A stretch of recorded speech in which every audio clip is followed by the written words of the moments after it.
What's up, everybody? How you doing today? Welcome to TMT Live. We have DJ Jazzy Jeff in the building, the magnificent. He's someone who's been in the industry a super long time. I've watched him as a kid, so it's kind of nostalgic for me to just have him on here. But in addition to all the things that we know about the acting and the DJing, he's actually a really extensive producer. He's done a lot for the actual show. He actually produced all the music for the show. And there's a ton of really, really interesting things that we've kind of learned about him, and we'd love to share with you guys. So without further ado, let's bring out the one and only DJ Jazzy Jeff. I'm going to slow clap for you, bro. I'm going to slow clap. What's up, my brother? How you doing today?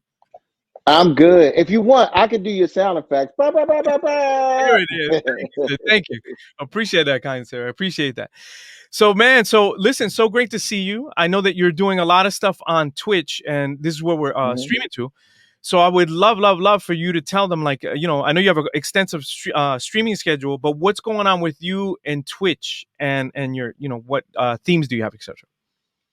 Oh man, it's funny because one of the guys that I have, actually the guy who basically produces my stream, Dan, is a massive gamer. So about 2 years ago, he was like, "Hey, I don't know if you would even think about streaming on Twitch." And I was kind of like, "Well, what's Twitch?" And he kind of started outlining that it was a gaming platform. And we actually started talking to some people to get ready. Like, I didn't realize that COVID was going to happen and the world was going to basically shut down, and Twitch was going to basically end up being our home. But this is amazing. This is, it's kind of like, I've traveled all over the globe for a really, really long time. To be able to reach more people than you've ever reached before from home is incredible. I am having probably the most fun that I've ever had in my career right now, just because I feel like um, a platform like Twitch has put the DJs back in the driver's seat. That you are now playing what you want to play. You are now showing people what you can do. You don't have a dance floor and audience right in front of you, basically to tell you, that this needs to be played. Like, people get a chance to know what your musical taste and all the rest of that is. So I'm loving it. I'm loving it. That's amazing. Now, I kind of want to pivot off it, but still on it, because you brought up the pandemic. Now, early on, you actually caught COVID, and Yeah. what kind of hit me hard about it was because you described, how scary it was, and how you'd never been that sick in your life, and that it's a real thing. So, would you mind sharing with us a little bit about that experience? Yeah. It was funny because I normally do a tour in at the end of the year, going into the new year, in Asia, New Zealand, and Australia. So we did our typical tour, and went all through New Zealand, and all through Asia, and it was just something that was different. And we, you kind of heard about COVID over there. My last two shows were in Indonesia and in Hong Kong. When we got to Hong Kong, my guy picked me up from the airport. I immediately was like, because I like to get the honest facts. And I was just like, listen, you're on the ground. I need to know what's up. He was like, listen, this is 4,000 miles away. We've dealt with SARS. It's not that big of a deal. Everybody, we're cool. So I was like, okay. Um, the weird thing was when we went to leave 2 days after that, when we got to the airport, it almost seemed like the entire airport was bubble wrapped. And I was like, okay, this isn't how it was when we first came in here. Yeah. And then when we landed in Indonesia and I walked into the hotel and turned on CNN, they had shut the Hong Kong airport down. So I was like, okay, something's a little bit different. Long story short, I come home. I'm happy to be home. Haven't seen my wife and kids in a while. And I literally had a month off. And then I had one more show to do, which was in Ketchum, Idaho. Okay. And I went and did the show. The show was great. Did not leave the hotel. Walked up the street, got a sandwich, came back to the room. Basically, made a bunch of beats, sat in the room all day. We did the show. walked on stage, slapped a couple people high five, came back down, got up the next morning and flew home. About a week, no, I want to say maybe about 3 or 4 days later was when it really started to ramp up. And I looked at my wife and I said, we need to go to the store and get whatever we need to get so we can kind of lock down. I don't know what's going to happen. We go to the store. While we're at the store, um, Rudy Gobert tests positive for COVID for the Utah Jazz, and they canceled the season. Tom Hanks and his wife tested positive in Australia. And I looked at my wife kind of like, we beat everybody to the store because tomorrow, with all of this news, it's going to be crazy. And she was like, yeah. And I looked at her and said, I don't feel well. And she's like, what is it? And I said, I'm just a little achy in my neck. And I literally came home, took a shower and got into bed. And it probably was the worst 2 weeks of my life. 2 days later, I had 105 temperature. My wife took me to the hospital. I barely remember that. Or she took me to the doctors. This was so early, they didn't even test me for COVID. They just gave me a chest x-ray and came back and said, you have pneumonia in both your lungs. This is extremely dangerous. You need to go home and sit very, very still. They didn't want to send me to a hospital. And I don't remember 10 days of my life. I know I didn't eat for probably about 2 weeks. That was the first time in my life that I thought, I don't know if I'm going to make it, to the point that my wife started making phone calls to, family and friends. Like, I don't know, like this doesn't look good. And it really wasn't until I started rounding the corner, feeling a little bit better, that we got a call from a journalist at the New York Times saying, I'm just checking to see how Jeff is, because I didn't let it be known to the public then. Yeah. But he was like, I'm trying to see how Jeff is, because the show he did in Ketchum, Idaho, about 75 people at the show came down with COVID. Oh. And come to find out, that show was a hot spot for COVID before anyone even knew. It was about 7 or 8 people that were at the show that passed away. It was really crazy. But I also think that me getting sick when I did is the reason why I took this so serious. That's the reason why when I started streaming, I started expressing to people how important it was to put your mask on. Like, listen, I know how we are. A lot of people don't believe stuff until it happens to them. I'm like, listen, take it from somebody who went through this. You do not want this to happen to you to believe it. Take it from somebody. I have lost about 7 or 8 friends. I have people that have lost family members. This is no joke. And it just became really a mantra, to me, to express to people like, yo, you gotta take this serious. Like, you really have to, this isn't one of those things that, it's, I equated it like there's a lion that has killed a bunch of people and has hurt a bunch of people, and he's out there. Just because you don't see him don't mean he ain't out there. Most of the people that he killed never saw him coming. Wow, that's crazy. I remember you saying something about one of your friends that you texted him and you said, I don't know if I'm going to make it. And you said to them later, you were like, nah, what are you talking about? I never did that. And then they showed you the text. I didn't know I sent it. I didn't know I sent that. Like, I hadn't really touched my phone for about 2 weeks. And it just got to a point that I remember picking up the phone and just, I don't remember picking up the phone. I must have picked up the phone and I texted him, I'm scared. I don't know if I'm going to make it. And when I got better, he told me, he was like, I was okay until you sent me that text. And I was like, what text? And he was like, bro, you texted me and said, I don't know if I'm going to make it. And I was like, no, I didn't.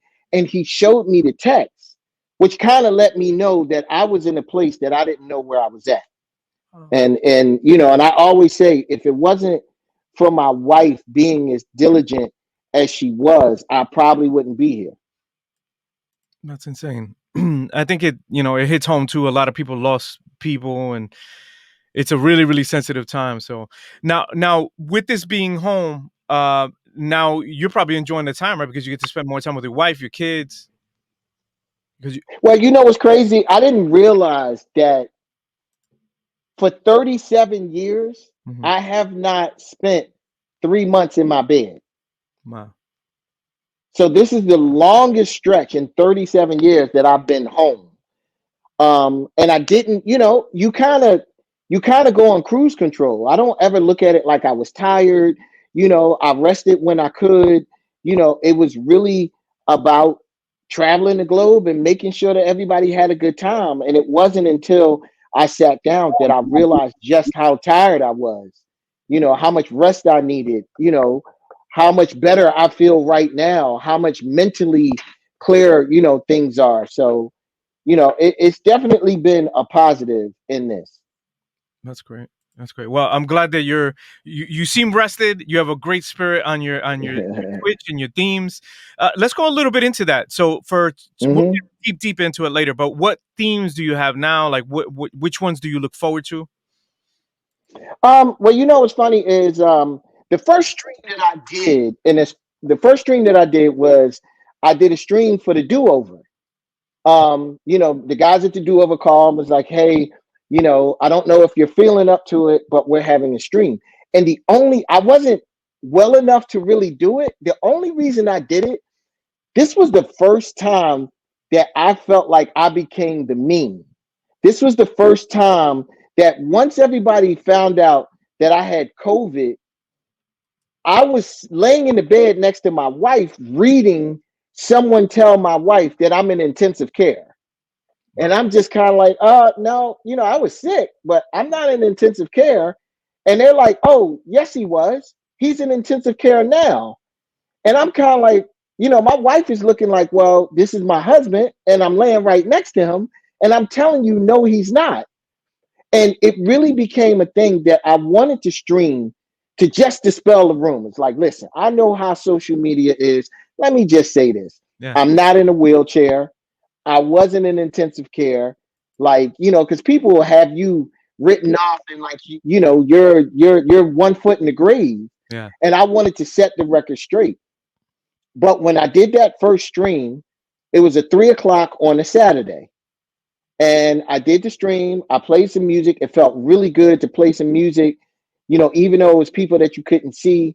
When it was done, it was about 3,000, 4,000 people that were watching. And I was like, wow, like that's really crazy. So I called the do over guys and was like, are you guys going to stream 3 o'clock next week? And they were like, no. So I was like, okay, I just want to let you know that I'm about to take that slot. And that's where the 3 o'clock on a Saturday came because I have a really big following in the UK. So 3 o'clock in the UK, 3 o'clock me streaming here is basically 8 or 9 o'clock at night in the UK. It's 12 noon for all of the people in LA. I felt like it was a perfect time to cover everybody. But I just got on and started playing music, more so to just kind of feed my soul. Like, listen, I need this. Like, I don't think people understand. Most DJs need to play music as much as people need to hear it. Mm. And it got to a point that I started playing, and then you start realizing, like, okay, so I can really play what I want. I can play feel good music. I can play, I could play the. What I started doing is I didn't play any of the stuff that I would play in the club. Yeah. I started playing all of the stuff that I couldn't play in the club. And then, you start adding stuff that you could do in the club. Then it was kind of like, you know what? I really want to play a disco set. And then you play it and you realize you got like 8,000 people rocking to a disco set. Then it's like, I want to play some house. And it really became an outlet that I could play what I want, and it became that on a Saturday. Then I incorporated a lunch break every Wednesday at noon just for people, on the East Coast, that were eating lunch, and people on the West Coast that were eating breakfast, people in the UK that was eating dinner. But it was just, let me just play some cool music of any genre, for lunch. And then we started doing these Friday night parties that was really geared for, I don't want to say couples, but it was really geared because if we are stuck in the house, I had an aha moment on Twitch. One Friday I wasn't playing, and me and my wife was like, listen, let's get a bottle of wine, let's go in the basement, and let's just go on Twitch. And we started going on Twitch, and it got to a point that it was like, okay, who's on here? Oh man, let me go click on Rich Medina. Rich Medina is, playing some Afrobeat, and we in there, we just rocking. And it was like, okay, let me see oh, this is DJ Caper. Oh, Caper's playing some house. Oh, that's cool. And then it was kind of like, wow, Just Blaze and Shortcut are going back and forth playing something. And I looked at my wife and I said, why are we in the best multi-room club that I've ever been in? We're just walking from room to room, enjoying the music of all of my favorite DJs. We don't have to drive home. We don't have to worry about drinking and driving. I could technically fall asleep in the club. Yeah. And that became kind of like, okay, this is a place that we haven't been. I really need to entertain people. There are people who are stuck in a 1-bedroom apartment. And I'm like, you know what? Let me give you a little bit of an outlet. So we figured out a way to put the Zoom on the screen. So now that you can kind of see the people, and we started just doing it like, this is a Friday night house party. Get your food, get your drinks, as we started doing it, you started looking up and you started realizing that people were setting their basement up, that people had disco balls, and people were buying big screen TVs and sound bars and subwoofers. Like, okay, let me be the DJ. You got the club. You set the club up however you want. Yeah.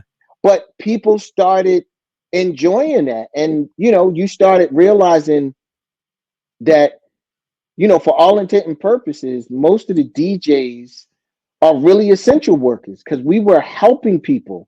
There were people that were like, listen, man, I was ready to jump off my balcony if I didn't have, if I couldn't turn on Twitch or some of these other platforms and see people play some music, I probably would have lost my mind.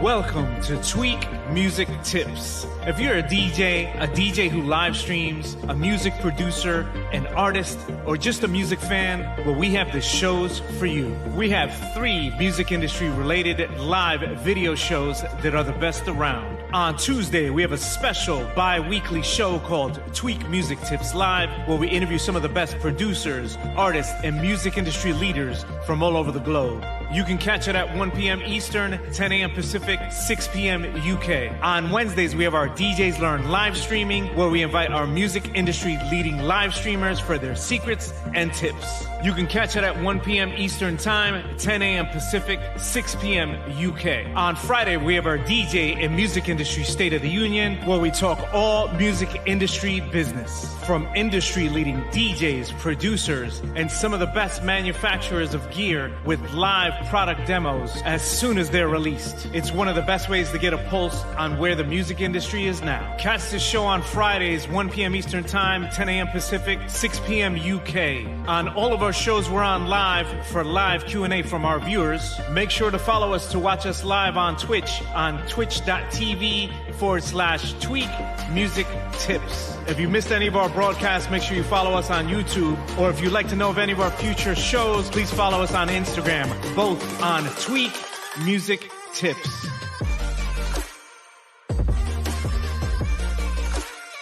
We'll see you there. Hey guys, what's up? It's Kova. Are you a music producer or DJ that spends countless hours online trying to learn music production? Do you find yourself getting caught up on the technical aspects of production? Maybe you're having difficulty with song structure, sound design, effects, or maybe even the big drop? Well, if you said yes to any of these, we've helped hundreds of producers overcome many of these obstacles. With our one-on-one mentorship program, we're able to create a specialized curriculum tailored to your production needs. Are you done procrastinating? Are you finally fed up with making the same mistakes? Are you ready to get to the next level?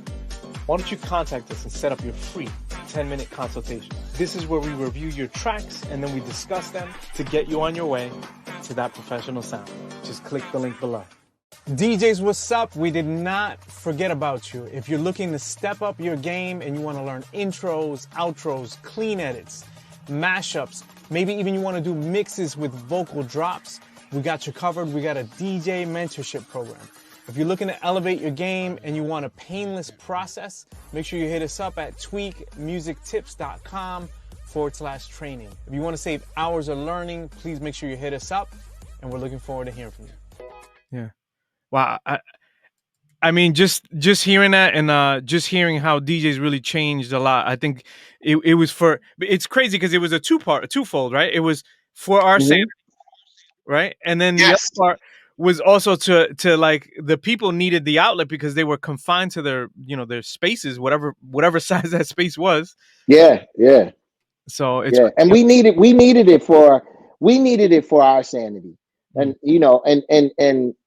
not to go too deep. I also feel like, there were a lot of DJs. I look at it like DJing is kind of like playing basketball for a living. mm, This is something that we would do for fun, that yeah, we figured out a way to make a living off of it. yeah, So when I would hear DJs that would be depressed about the music that they had to play, it would bother me. mm, Like I was just kind of like, wow, like this is supposed to be one of the best jobs you ever had in your life, but you're depressed. Man, they got me playing all of this shit and such, and I'm like, you know what? Like, okay, if you're playing in a place that requires you to play a certain type of music, why don't you take a couple of free gigs to do whatever you want to feed your soul? mm, If that's going to feed your pockets, then make sure you do something to feed your soul. And I think what happened is once everything shut down, you were forced to do nothing but feed your soul. so good. So now I'm looking at it like, okay, so when the clubs started opening back up, are you going to go back to the way it was after we done trained all of these people to listen to you feed your soul? I can't go back to doing what I did before I went, before all of this happened. Yeah, yeah. So it to me it became essential for us that I don't think a lot of the DJs realized we needed a reset too. So good. So good. So what would you recommend? Let's talk about you, and then let's give a Hmm. suggestion to the DJs that are, because there's over 1,000 DJs in here. So Hmm. while we have them on here, what would you change with how's it going to change when you go back out there? And what would you suggest to them? Because maybe they're not Jazzy Jeff, right? But what I'm saying is, Hmm. how do they find a balance of, making it, keeping their living, but at the same time feeding their soul? So what would you suggest to them, and what's going to change with your style going forward once things open? Well, what's funny is I have been blessed to kind of be able to do me Mm-hmm. for a really, really long time. And trust me, that's a blessing. Um, sometimes you sacrifice uh sometimes you sacrifice a really good payday to be able to play the music that you want. Mm-hmm. And sometimes people aren't in that position. So I do understand that my position is not the same as everybody else's. But I think, I don't know how much I'm going to change. I think, it was funny. I played a yacht rock set um, about 4 months ago, and it was probably the biggest stream that I've done through all of this. And there's not a club that I would have been able to go and play that set. But I think what it did is it made me understand that, you know, people, I don't know anybody who likes one type of music. Even though, we may play skewed heavily to one side, I believe that people, for the most part, are lovers of music. And I think, trying to find the places that you can really stretch and play music, I think you kind of gotta, you know, you gotta do a balance. As a DJ, we were the people that broke music. We were the people that played new music. I think we, have to kind of get back to, if you find something that you think is good that people will like, you gotta push the envelope and play it. But like I said, I think where it's a little different it really is going to come back down to what type of DJ are you and what type of work do you do? Because, if you are in a club and the club requires you to play a certain type of music, I don't know if you can buck that system. What I'm hoping and praying is just like the people are home, the club owners are home, the club managers are home. So they're also hearing and seeing what DJs are doing. And I'm hoping that when it gets to the point that we can go back in the clubs, people will just kind of leave you alone and say, hey, man, like, I didn't tell you what to play for a whole year and it worked. Maybe I need you to bring that same energy in the club. That's so good. So good. Let me see if I can get this to work. No, still not working. it's all good. Slow clap. Slow clap in the chat. Give me the fives in the chat. Give me the fives in the chat if you're hearing Jeff. All right. So I think that's great advice. I think too, maybe, hopefully, because people have been home, maybe their palate, like their taste for music has maybe expanded. Oh, absolutely. Throwbacks. Yeah, absolutely. Throwbacks coming back, which is good. I mean, you know what it is? I just think that,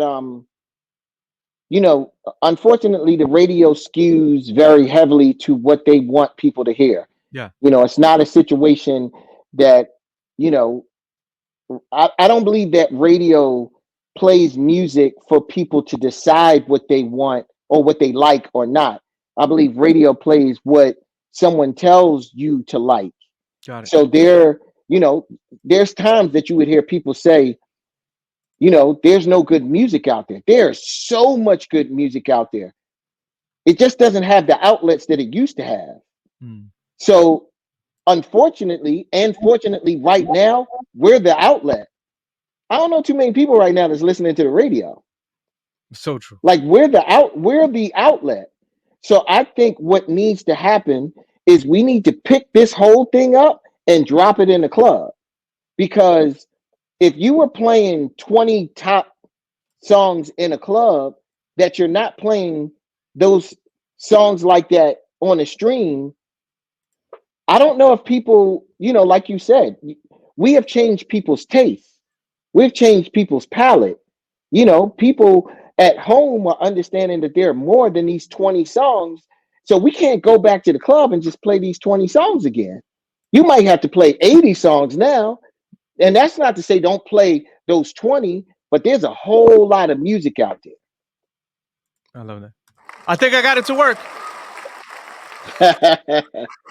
That definitely deserved. Chat, I need you to give me the fire emotes in the chat. Give me the fire emotes in the chat. We have so many people in here. I just want to give a couple shout outs just to kind of just shout out some of the family in there. We got DJ Vice, we got Von Kiss, we got DJ Controversial. I mean, everybody's in here. Evil D from Black Moon and the Beat Miners is in here. Shout out to them. Beat Breakers in the building. Real DJ Yoshi. My brother Cleveland Terry. Shout out to my man Cleveland Terry. Right there. Loco Lopez. Let's see. Let's give everybody a shout here. One second. Boom Bap Kids in the house. What up? Yeah, man. Man, they're all in here. They're all in here. If anybody I forgot you, I'll come back to you. I promise. Shout out, look at this oldie. DJ Aussie, what up? DJ Star Q, Lovesick, 360. I see you. All right, guys. Look at this. Now the chat's moving. Now they're going. So listen, Jeff. One of the things that intrigues me is I knew you produced, but I did not know to the extent. That's number one. So. But after really researching you, I was like, yo, people got to know. Because I was like, I did not know. So I kind of want to start. Let's start in the beginning. And then we're going to jump into the production. Because I feel like a lot of people don't give enough credit for that. I love the story of how, the early days of Philly and the scene. Right? So you had a lot of these guys. So you talk about the Philly block parties. You talk about Disco Doc and Disco Rat. Right? And here we are. You were like, you couldn't even see them, right? Because they were in this, a porch area or whatever, and all you see is big sound systems, and it was all these people in the black parties. You ride your bike like 20 blocks, right? So let's talk about that. You being intrigued by it, and then finally how you started DJing. Well, what's funny is just going to a block party where you're seeing these massive sound systems And I really felt like the DJ was the Pied Piper. Like you would watch him put a record on and you would look at the response that people would give from the record. It would make people happy. People would dance. People would high five. And it was just like, I'm looking like, yo, like he plays the record and everybody has a good time. He plays the record and everybody has a good time. I was like, yo, I want to do that. Like, that's that, you know what I mean? Like, that's dope. Like, you're making everybody happy by playing music. And it wasn't about what he looked like, you know, because like I said, you know, a lot of these guys you didn't know. They were set up either on a porch or set up in a van. You know, it wasn't about that. The music told the story. So that is where basically my love came from, that it was kind of like, listen, me and my wife sat up till 12 o'clock last night and watched Verses. Like, that was the most incredible thing, to watch the Isley Brothers and Earth, Wind, and Fire and realize that so many people were birthed off of the Isley Brothers and Earth, Wind, and Fire. Like, you know, this was the music that played in the house, you know, when your parents were there. Like, it was engraved in us, you know, to make you understand just how important music is to your life. Play any of your favorite movies and mute the sound. It's not your favorite no more. Music is the backbone of all of it. So that was it. That was, you know, I was more intrigued by playing new music and making people happy than anything. That's so good. So good. So you start finally you worked a 9 to 5. You said 9 to 5 flipping burgers just to get the text. How did that work? Man, listen, I worked in the ice cream parlor. I worked in Roy Rogers. You know, I am one of those people that I subscribe to, you know, sometimes you have to do what you have to do in order to pay for doing what you want to do. Love it. So whatever kind of job I needed to get, you know, when I bought my first 1200s, I bought them one at a time because I couldn't afford a pair. Yeah. You know, I remember being $40 short going to get my second one, and they wouldn't let me go. And I thought that, you know, if I got to pay, which is crazy, that my turntables were $225, because we're not going to talk about how much 1200s are now. But there was no way that I could, you know, be $40 short and you just not take the money. And I watched the guy get on the phone and call because all of the stores are connected that people didn't realize. But they called around and was like, hey, this guy's going to come trying to buy a 1200. He's $40 short. Don't sell it to him. Wow. And I couldn't do it. I went to all of my stores in Philly. No one would sell it. I ended up having to go back home. My brother loaned me $40. I went and bought it and brought it home on a bus, absolutely terrified, because I probably would have lost my life if somebody would have tried to take my turntable. Yeah. But that was it. You know, it was, you know, whatever I needed to do to make sure, you know, I had the tools that I needed. That's so good. So good. Now, we didn't bring up the fact that you're probably one of the you're friends with one of the biggest movie stars on earth right now, but that's a whole nother story. But what's interesting about that is how you guys met, which I don't think a lot of people know. So you guys ran into, he was in another crew. Everyone kind of knew each other, right? You were in your crew. You had your MC Ice, right? His name was Ice. Yeah. Then it was one of those parties you got hired to do. You call Ice because there was no cell phones or nothing, right? It was just you No call. cell phone. He don't He pick wasn't up. home. And let's go from there. So you get to this party. You got no MC. How's that work? I get to the party. I set my stuff up. Before the party started, Will walks in the basement, and I realized, like, oh man, you know, what's up? You know, and he was like, where's Ice? And I was like, I called him and I couldn't get him. And he was like, you mind if I rock with you tonight? And I was like, nah. And we literally started, and it was one of those things. Anybody who has ever worked with an MC knows that there's a chemistry level. There's a point in time, you know, if you're a DJ for an MC, that you can feel when you should drop out for him to deliver his punchline. Yeah. That's the natural thing. And that was something that I would do that I could tell Will would kind of look over like, oh shit, how did he know how to do that? But it was also the same thing that Will would watch me do scratches and realize he's doing something different with his right hand than he's doing with his left hand. So I am not going to call out a scratch that he does on the wrong hand, which made me look at him like, wow, you really paid attention to that. Yeah. And it was really one of those magical nights that it was like, yo, this was great. And after the night was over, I looked at him and was like, what you doing tomorrow? And he was like, nothing. And I was like, well, I got a party at the Wynn Ballroom in Philly. You want to come? And for about 2 weeks, I had Will and Ice. And it just kind of got to the point that I think Ice was like, you know what? I really don't want to do this anymore. When you got it, when you think about it, we were all young. Everybody's in their teens. Sometimes you get to a point, in your teens, girls are more important than the party. Yeah.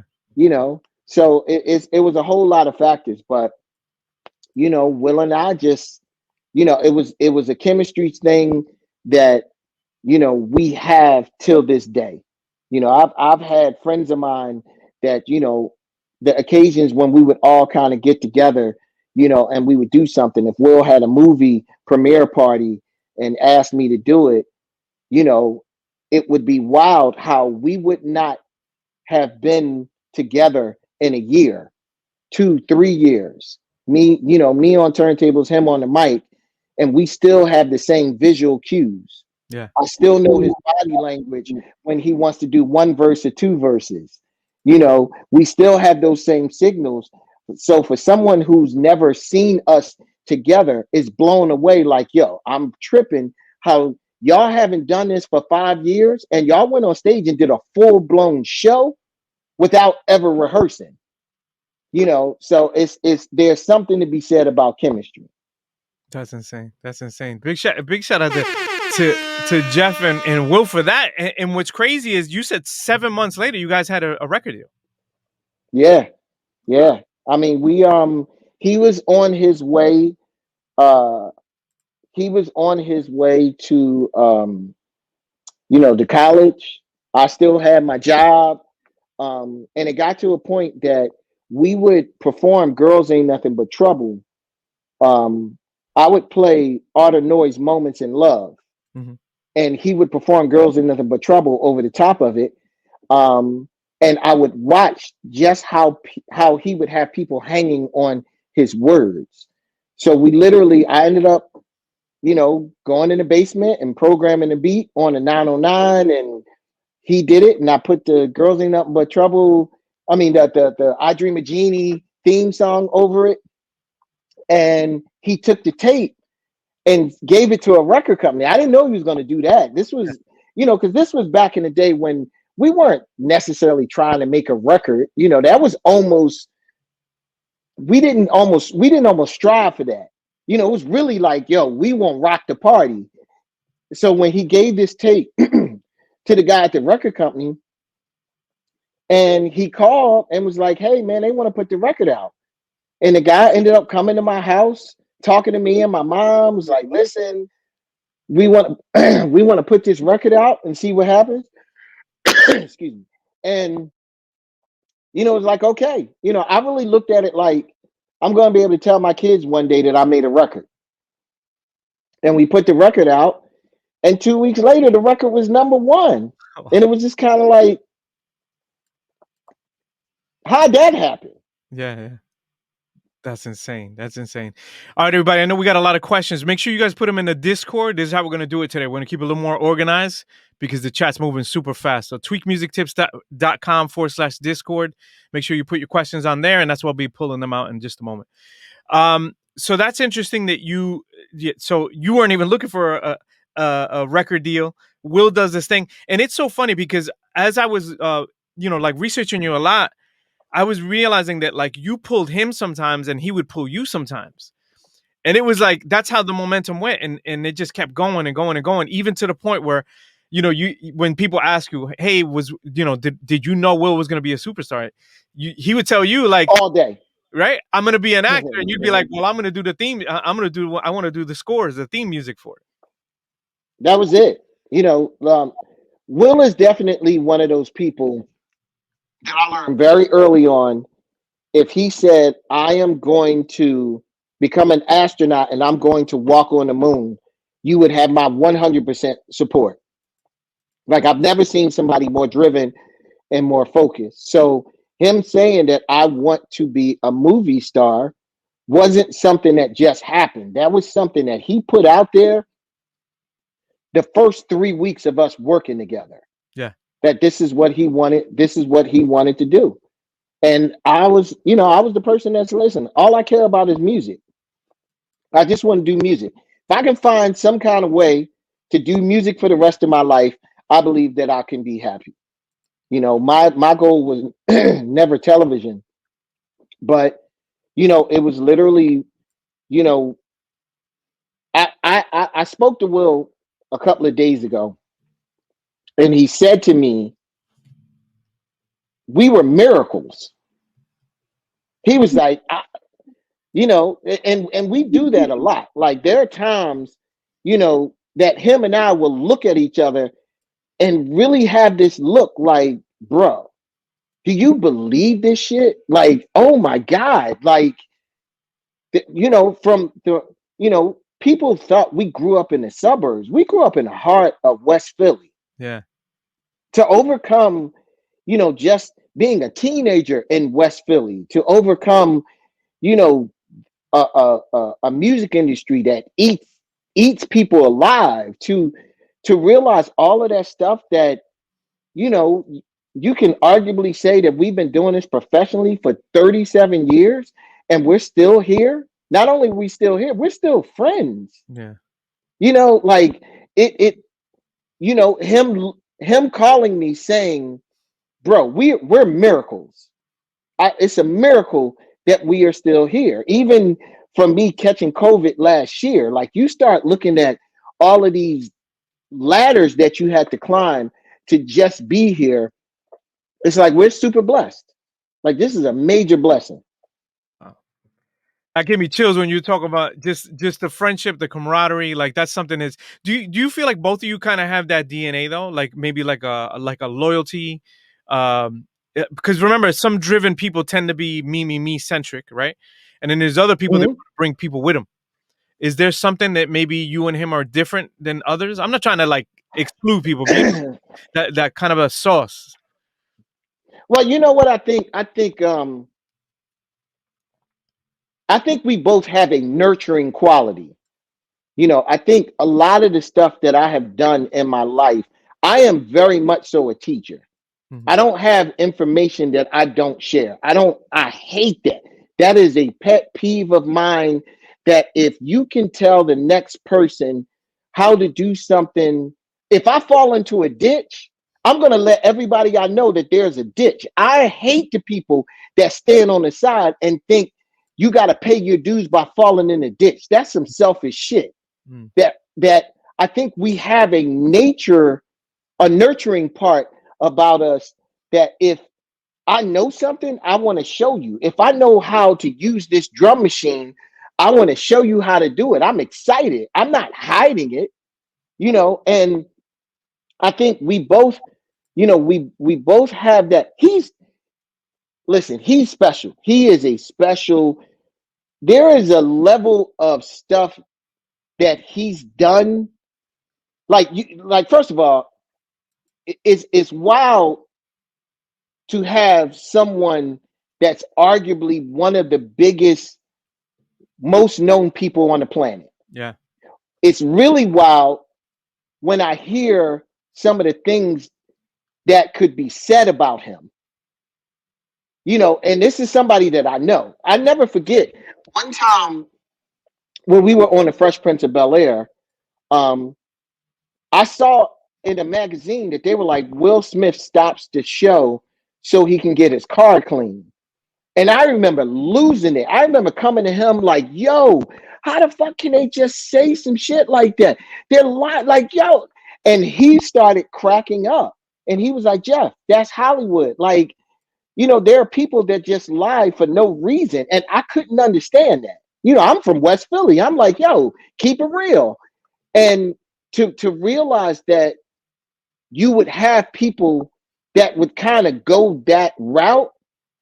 It also, I've I've watched people say like what someone's contributions or what someone did.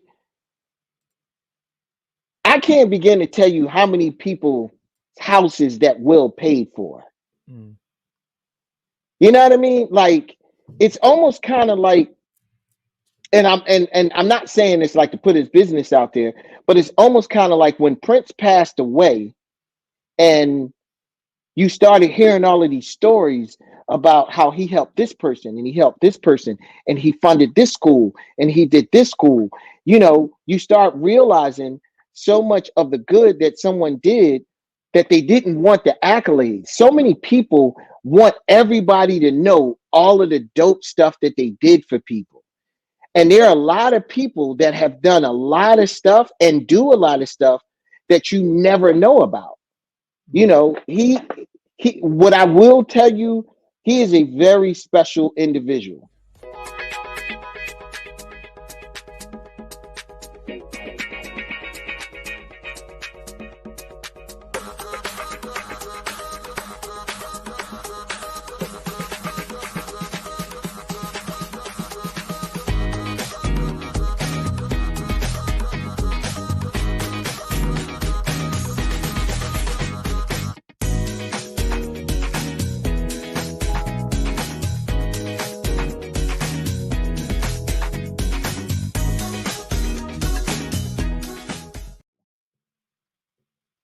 That's good. That's really good. Well, I mean, I could tell you two are close. I could tell you two have a kindred friendship, which is really really cool. And I love the way you both lift each other up because I've seen interviews of him Mhm. talking really highly of you, like yo, Jeff did this, Jeff did that, and this is interesting because I think people don't know this. You told him 10 times no that you weren't gonna do the show. This is interesting. No, no, no, no, no, no. Yeah. Like that wasn't, you know what's funny? Like, um, which is a lesson. That was something that I did not plan on doing. Mm. Like I didn't have a desire to do television. Um, you know, and it was literally one of those things that when he got the show and they looked at the success of Jazzy Jeff and the Fresh Prince and the videos, they were like, I think you guys will be able to make this chemistry work on screen. So when they asked me to do 3 episodes on the show, I was like, no. And he was just like, listen, man, you only got to do no. And he really talked me into it by saying, you know, it's 3. If you do 1 and you love it, you got 2 to look forward to. If you do 1 and you hate it, you only got 2 more to do. And I was like, all right, that's cool. And Kenny Gamble, who is like a super duper big brother to me from, you know, Gamble and Huff, he's basically been there for me from the time I started. I remember saying to Kenny Gamble, you know, they want me to do this show and I really don't want to do it. And he shot me a look. Whenever you got an elder that shoots you that look, he shot me a look Uh-huh. and he was like, there are more people in the world that will get a chance to know who you are from doing that show. And he really put it in perspective that it was just kind of like, hey, man, you know, sometimes we got to do stuff that we don't like to put us in a place to be able to do stuff that we want to.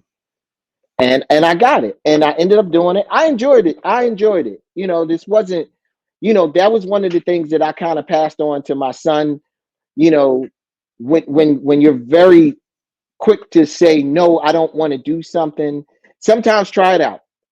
You know, sometimes try it out, you know, especially as us, you know, and when we're younger, we're quick to say no, I don't eat that. I don't do that. I don't do that. You know, the older that I've got, I've become more into trying something out. I'd rather know I don't like the way something tastes than speculate. Let Mm. me taste it. If I don't like it, I can spit it out. Yep, I'm good. And that's how I treat everything. You know, before, you know, now there's some stuff that I'm like, yeah, you try to get me to jump out of plane, that's just a flat no. I don't care what you say. But for the most part, there's a lot of, most of the stuff, I'll give it a shot before I'm going to say no. That's good. That's really, really good. Man, when I heard that, you said 10 times no, I was like, really? I was like, No. imagine the trajectory of how things would have split. Like he would have been this massive star, and then you know what I'm saying? Like it would have been. I hate to say it, and no disrespect to your friend, but it would have been ice all over. Yeah, absolutely. it would have been, Absolutely. he would have been the biggest actor, and then it would have been, and then there was ice. You know what I'm saying? It would have been. I think that speaks volumes to you. So let's go back to some of the music, because you guys were really the first. Well, first of all, you came out of Philly, which is a very musical city, but at the time, there wasn't hip hop was in its early infancy, so it's not like Yeah. Yeah. like what hip hop is now. It's like, of course, but what you guys did is you guys actually really broke the mold for a lot of things. One being more, and I don't want to say commercial, because I don't Hmm. want to use that word incorrectly, but making it more mainstream, maybe more popular, right? By some of the beats and even how the rap was. But what I loved about it was it was still very authentic. It wasn't like cheese. It was, you know what I'm saying? That hence why it Yeah. test the time. So my question to you is, once you guys were making this, like, how did you guys keep the integrity of the music and how you two kind of communicated? Because this industry could split people too. So how did It you guys? was hard. It was hard. It was hard. We did what we felt. Mm, Like there are people that were like, "Oh man, Jeff and Will grew up in the suburbs." No, we didn't. Jeff and Will's didn't curse. I apologize, but I would curse like a sailor, and so would Will. yeah. It just got to a point that Will made a promise to his grandmother that he wasn't going to curse. Like his grandmother, and that's the reason why we chose not to do that. And Will and I are natural born comedians. We like to have a good time. We laugh, we joke, and we just chose to put that in our music. Our first record was Girls Ain't Nothing But Trouble. It was a story about, it was a true story of Will getting caught in somebody's house going to visit this girl. And people loved it. And it was just kind of like, hey, we got the same bad stuff that happens in our neighborhood Mm, that, we just chose to take a different route when it comes down to music. When you start getting criticized, you're challenging yourself to either stay true to yourself or bend into that criticism. And it was really, really hard because, anybody that knows Will from back in the day, Will was the biggest battle rapper I have ever seen. Will was somebody that was like, yeah, you could talk all of this girls ain't nothing but trouble stuff you want. I don't know if you wanted to see it with somebody like him mm, because he's very smart, he's very funny. His whole thing is like, oh, I'm gonna have a whole room laughing at you while I spit bars. So it was this weird tug of war that is kind of like, okay, this is cool. And Parents Just Don't Understand comes out and it blows up. And then all of a sudden, you start hearing all of this stuff. Oh, you guys aren't this. You guys grew up like this. You guys, and you could take the time to try to defend yourself, or you could just kind of be like, listen, man, I can't go to each individual and tell them my life story. So I just, it is what it is. But trust me, it was a hard thing. Our relationship was tested. You also got to pay attention that we're 21 and 22 years old, and not only do you have all of the people in the world looking at you, you're starting to make more money than anybody in your family's ever made. You got more friends that are just popping up. You know, it's I got listen, I love my mom. I got a bigger house. I had more responsibilities. I'm the youngest. How did I become the financial provider for the family? There was so much stuff that kind of came that pulled against us. The one thing that I will say, we were smart enough to know, mm, we were smart enough to know that we are better together than we are separate. mm. Listen, it's easy for you to go do your thing and me go do our thing, but it's kind of like there's a magic that we have when we're together. It was, it just later on, it just kind of got to the point that I really didn't want to be signed to a label. When Will got to the Big Willie Styles and Millennium, I still had just as much input on those records as the Jazzy Jeff and the Fresh Prince. I just wanted to do it silent. It wasn't important. The accolades have never been important to me. Like it's just I'm wired a little bit different. I choose to be happy. I choose to be more happy than get the notoriety. I'm somebody like, listen, I fly under the radar. Me flying under the radar is very much so on purpose. I love it. Slow clap for that. Slow clap for that. Now, one of the things I want to talk about too is that you say, because you always you think sometimes, especially being young, getting some success, right, getting notoriety, you even being on TV and you didn't want to, right? But it seems like both of you, him as a mega star and you with all the music accolades and the acting and everything too, you guys have stayed very grounded. And one of the things you say that I love is you say that you don't actually really get a big head about this stuff because you're not done. You know what I mean? So that's what I love. You're like, I'm not, I don't want to pat myself on the back. I mean, because it's not about getting a big head, but imagine like celebrating too long. So that's one of those things that, could you explain with the audience, maybe let them know where did that come from? And where do you think like, I don't want to celebrate too much because I got to keep going. There's still more goals. Is it something like that? Listen, you know what? Sometimes that starts from the neighborhood hero. You got the neighborhood hero that plays basketball. He was great at the rec center. He was great in high school. He went to college, and was projected to be the number one guy, and got really cocky and never made it to the pros. Like having those examples, and also having the example of somebody like Kenny Gamble, having the example of last night with Earth, Wind, and Fire and the Isley brothers. Listen, I'm trying to be Ron Isley. Ron Isley will be 80 years old. I'm trying to be Ron Isley with my beard trimmed up, looking all good, still being able to do what I love at 80. Yeah. Like, I'm not trying to burn out at 25 because I got a big head thinking that this is going to last forever. It doesn't necessarily work like that. Like what I realized very early is in this business, nothing is a guarantee. We know that from having people that have been humongous and you don't know where they are 2 years from then. Yeah. It's kind of like, people talk about the whole 15 minutes of fame thing. Everybody gets their 15 minutes of fame. I'm like, if this is 15 minutes of fame, I'm going to take it in 30-second increments. I'm going to make this 15 minutes last me for the rest of my life. That's so good. So good. Of people